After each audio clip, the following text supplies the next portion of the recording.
Kita cerita HNI ke seseorang, kita kenalkan kopi Sevel, sehingga dia merasakan manfaat kopi Sevel, dia jadi member kita, mau kita nggak ketemu dia lagi gitu kan, karena dia sudah ngerasain, dia akan terus beli. Nah, yang seperti itu kan banyak. Artinya dia itu belinya tuh nggak nunggu kita datang ke rumahnya menawarkan kopi, tetapi dia sudah tahu belinya di mana gitu kan, harganya berapa, dia udah tahu, udah jadi kebutuhannya dia. Ceritanya cuma sekali dua kali, tetapi makainya bertahun-tahun.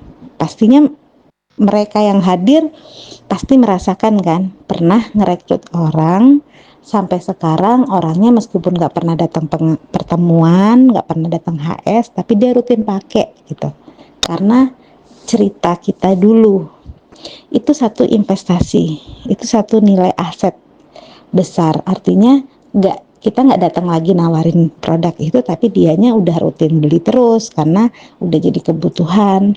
Nah, semakin banyak yang melakukan itu dan nggak menutup kemungkinan ini kita nggak ngajarin dia PCA, dia bisa jadi cerita juga ke saudara-saudaranya, ke teman-temannya, sehingga dia tiba-tiba tuh udah punya mitra, meskipun kita mungkin nggak pernah HS gitu ya, dia nggak pernah hadir HS, jadi belum dapat pembinaan, tetapi secara alamiah itu bisa punya jaringan gitu kan, dia bisa tetap pakai, bisa ngomset terus.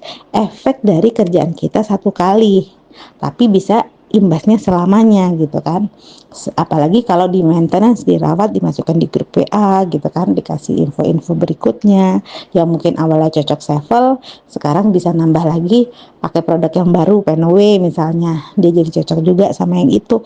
Bisa banget terjadi gitu kan. Karena apa? Karena mereka nyaman pakai produknya, dan itu jadi aset besar kita kan gitu. Jadi itu yang kita sampaikan, ini kalau ada 1.000 yang kayak gini, bahkan bisa jadi kayak beribu-ribu orang yang kayak gini. Ini yang bikin bisnis bapak ibu jadi semakin besar. Kayak contoh, saya PCA di Gorontalo, nggak punya keluarga di sana, cerita cari orang sampai dapet, terus sampai buat pengenalan sampai akhirnya jadi mitra di sana.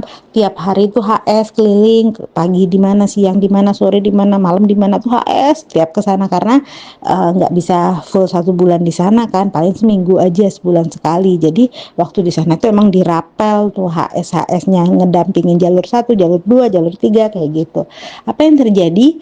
Itu tuh nggak selamanya harus kita lakukan. Setahun ngerjain itu, sekarang udah sekian tahun omset di Gorontalo masih tetap stabil di atas 700 juta per bulan. Kalau poin Gorontalo itu bisa 300 ribuan poin per bulannya, artinya 1,2 M ya omset dari Gorontalo grup yang dulu kita rintis. Artinya apa? Sekarang kita udah nggak ngenalin pasta gigi lagi ke sana gitu kan, nggak harus door to door lagi, tapi kan asetnya terus berkembang, nilai asetnya kayak kita nyimpen emas lah. Nyimpen emas gimana, nilainya kan naik terus kan, sama jaringan HNI juga gitu. Cuman memang bedanya nggak pakai dijual di falas. Kalau emas kan jualnya harus di tempat tertentu ya, di falas atau di toko emas, harganya ikut falas. Kalau jaringan enggak, harganya ikut, nilainya ikut omset, bedanya cuma di situ. Artinya ya tinggal kita maintenance, misalnya ini turun gitu, ya udah di maintenance aja, dirawat aja dari jauh, atau mungkin didatengin sesekali, udah besar lagi gitu kan omsetnya.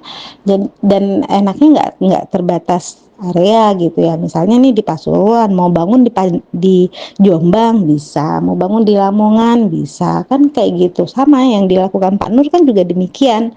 Artinya apa yang dilakukan dulu itu udah jadi investasi besar saat ini. Ada masanya nanti investasinya itu bisa semakin berkembang dan kita bisa menikmati hasil jerih payah kita dulu. Itu yang perlu disampaikan, Pak, supaya mereka nggak ngerasa ini tuh mindsetnya kayak bisnis biasa konvensional, harus terus-terusan nawar-nawarin kayak gitu. Padahal kerennya kan kalau di HNI nawarin sekali cukup, karena dia udah jadi member, abis gitu nggak harus terikat beli di kita, beli di mana aja boleh. Kayak bongkar mindset ya kalau di desk meeting itu, karena banyak mindset yang perlu diluruskan yang bikin dia terganjal karena mindset yang salah itu.